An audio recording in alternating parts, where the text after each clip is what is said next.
Alhamdulillah, alhamdulillahilladzi khalaqal mauta wal hayata liyabluwakum ayyukum ahsanu amala.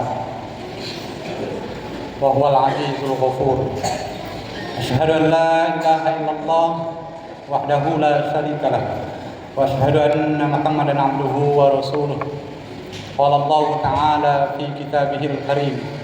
A'udzu billahi minasyaitonir rajim. Bismillahirrahmanirrahim. Inna Allah wa malaikatahu yusalluna 'alan nabi. Ya ayyuhalladzina amanu sallu 'alaihi wa sallimu taslima. Allahumma shalli 'ala sayyidina Muhammad wa 'ala ali sayyidina Muhammad. Fa ya ayyuhalladzina amanu taqullaha haqqa tuqatih wa la tamutunna illa wa antum muslimun. Fawsikum wa iyaya bittaqwallah. Faqad fazal muttaqun. Hadirin sidang salat Jumat yang dimuliakan Allah Subhanahu wa taala. Alhamdulillahirabbil alamin. Segala puji bagi Allah Tuhan semesta alam. Pada kesempatan yang berbahagia ini tidak henti-hentinya kita mengucapkan rasa syukur kita kepada Allah. Alhamdulillah listrik tidak mati. Alhamdulillah hari tidak hujan. Dan banyak lagi yang harus kita ucapkan alhamdulillah, alhamdulillah, alhamdulillah. Wa in ta'udu nikmatallah la tuhsuha. Kalaulah seandainya kalian ingin menghitung nikmat-nikmat dari Allah, sungguh kamu tidak akan bisa menghitungnya. Oleh karena itu kewajiban kita bukan menghitungnya, tetapi mensyukuri dari setiap nikmat yang Allah berikan kepada kita, baik itu nikmat kecil maupun nikmat besar, baik itu yang kita ingat, yang kita tahu maupun yang tidak kita ketahui. Hadirin yang dimuliakan Allah Subhanahu wa taala, itulah sebagai bentuk kita sebagai hamba Allah Subhanahu wa taala memanfaatkan dari setiap nikmat yang Allah berikan kepada Allah dengan jalan yang Allah sukai. Ketika kita mensyukuri, Allah akan tambah nikmatnya dengan menggunakan kata-kata la azidannakum, maka Allah pasti akan tambah nikmat. Wala in kafartum inna azabi lasyadid.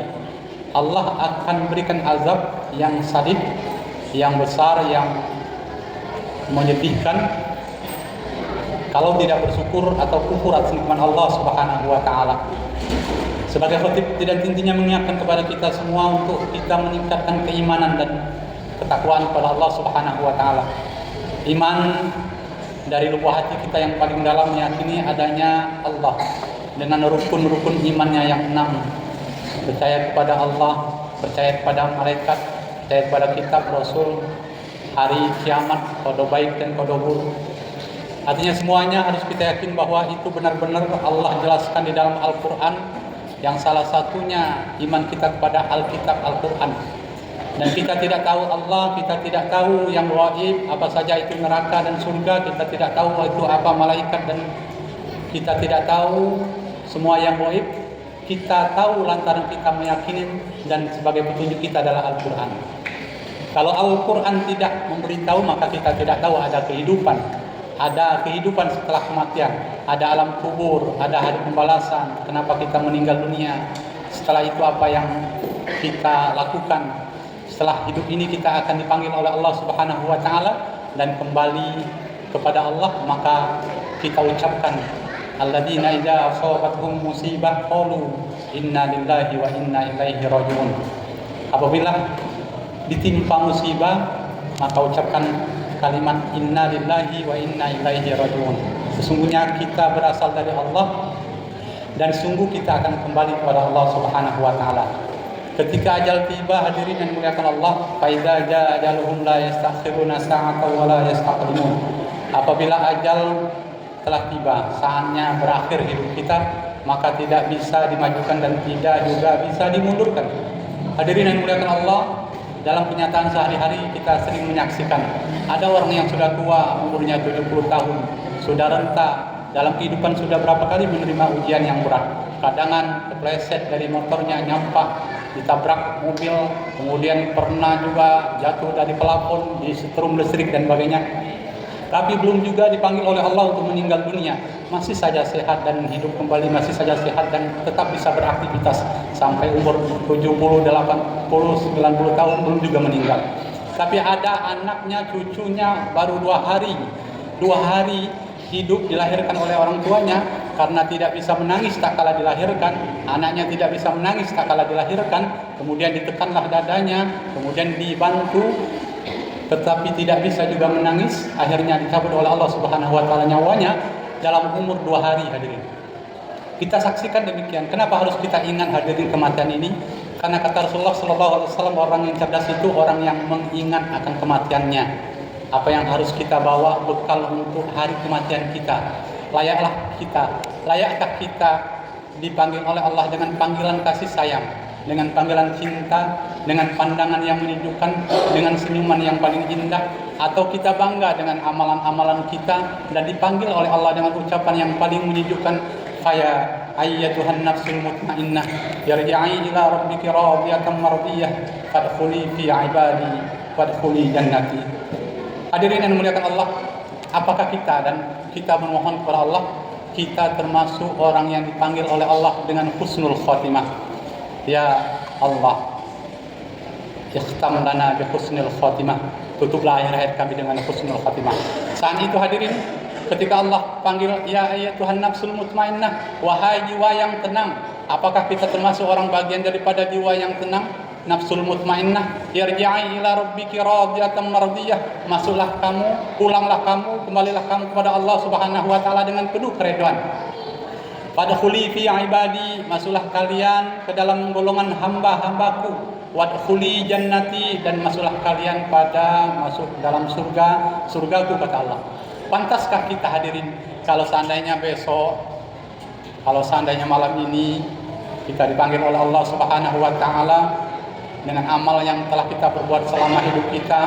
Pantaskah kita dan layakkah kita dipanggil oleh Allah Subhanahu wa taala dengan panggilan yang menyenangkan kita, yang setiap kita orang beriman mengharapkan panggilan itu hadirin yang dimuliakan Allah Subhanahu wa taala? Apalagi hadirin yang dimuliakan Allah, hari ini kita berada di tanggal 17 Sya'ban, bulan yang diagungkan oleh Allah, bulan yang Rasulullah sallallahu alaihi wasallam banyak berpuasa.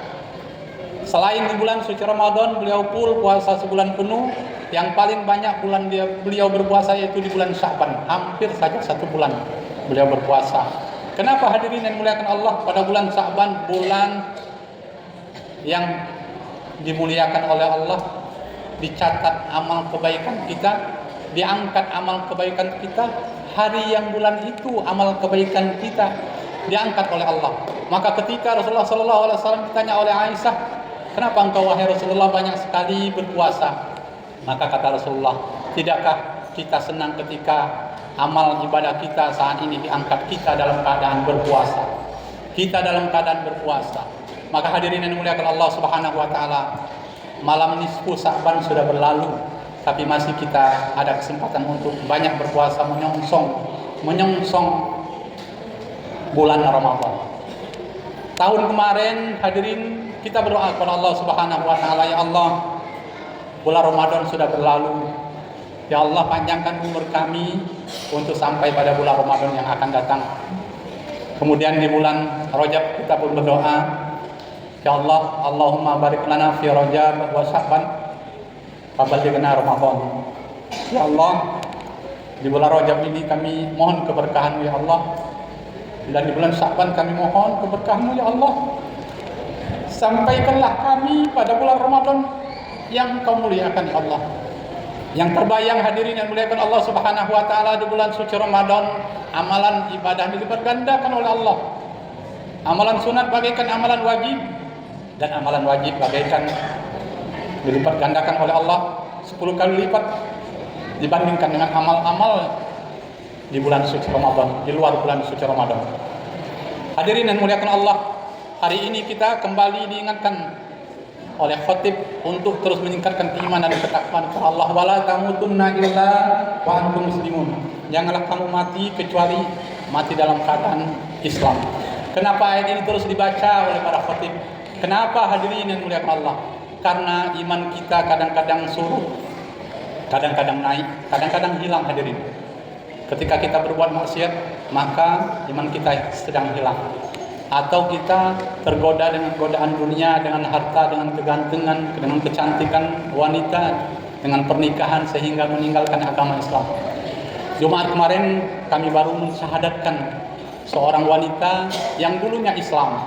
Selama 14 tahun dia murtad. Kenapa murtad, hadirin yang dimuliakan Allah? Karena tergoda oleh seorang laki-laki yang ganteng, punya uang, dan agamanya di luar agama Islam. Menikah mengikut agama mereka. Selama 14 tahun merasakan kegelisahan karena keluar dari agama Islam. Mengikuti cara ibadah mereka tetapi tidak membuat hati ini nyaman. Tidak membuat hati ini bahagia. Akhirnya memutuskan bercerai dan kembali minta disyahadatkan, dan kami syahadatkan kembali dan masuk ke dalam Islam kembali. Asyhadu an la ilaha illallah wa asyhadu anna Muhammadar Rasulullah. Aku bersaksi bahwa tidak ada Tuhan selain Allah, dan aku bersaksi bahwasanya Muhammad adalah utusan Allah Subhanahu wa taala. Hari ini kita mendengar ceramah, mendengar tausiah, hadirin, dan wanita-wanita yang ada di sekitar kita, mungkin ibu kita yang mereka tidak terlibat dalam pengajian-pengajian ibu-ibu. Ayu, adik-adik kita perempuan yang mereka sehari-harinya tidak terlibat dalam mungkin lembaga dakwah kampus, dalam rohisnya, dalam pengajian remajanya mereka tidak terlibat. Dan mereka, hadirin, mengandalkan kita sebagai seorang laki-laki yang setiap Jumatnya mendengarkan khutbah, ceramah, tausiah dari ustaz-ustaznya. Mereka menginginkan juga pencerahan sama seperti kita. Ketika kita hari ini menerima tausiah dari ustaz-ustaz kita, tolong sampaikan kepada istri-istri kita, kepada anak-anak perempuan kita, kepada ibu kita, bahwasanya pentingnya kita menjaga iman dan Islam. Sampaikan ilmu yang kita dapat, hadirin yang dimuliakan Allah Subhanahu wa taala. Wa may yabtaghi ghairal islam dinan fala yuqbala minhu wa huwa fil akhirati minas sholihin wa huwa fil akhirati minal khasirin. Kata Allah Subhanahu wa taala, barang siapa yang mencoba untuk mencicipi agama lain keluar dari Islam, maka kata Allah Subhanahu wa taala mereka tidak akan diterima, dan mereka di akhirat telah termasuk orang-orang yang merugi. Tidak ada agama yang diredai oleh Allah Subhanahu wa taala di muka bumi ini kecuali agama Islam. Inna dina indallahil Islam. Tidak ada agama yang diredai selain agama Islam. Hadirin, lewat Islam, lewat Al-Quran sudah sempurna. Al-yawma akmaltu lakum dinakum wa atmamtu alaikum nikmati wa raditu lakumul Islam madina. Pada hari ini kata Allah Subhanahu wa taala, aku sempurnakan nikmatmu, aku cukupkan nikmatmu, aku sempurnakan agamamu, dan aku redha Islam sebagai agamamu. Artinya dengan kehadiran Islam, kita tidak perlu ragu lagi bahwa tidak ada satu-satunya, tidak ada selain agama Islam yang menuntun secara lengkap cara berkehidupan dalam dunia ini, kecuali Islamlah menuntun kita akan kelurusan dan kebahagiaan hidup di dunia dan di akhirat. Semoga hadirin yang muliakan Allah, khutbah singkat ini bermakna bagi kita semua, menyentuh hati-hati kita yang gersang dan menambah motivasi untuk beramal soleh. Barakallahu wa lakum fil Qur'anil azim wa nafa'ani wa iyyakum bima fihi minal ayati wa dzikril hakim. Fataqabbalallahu minni wa minkum tilawatahu innahu huwas samiul basir.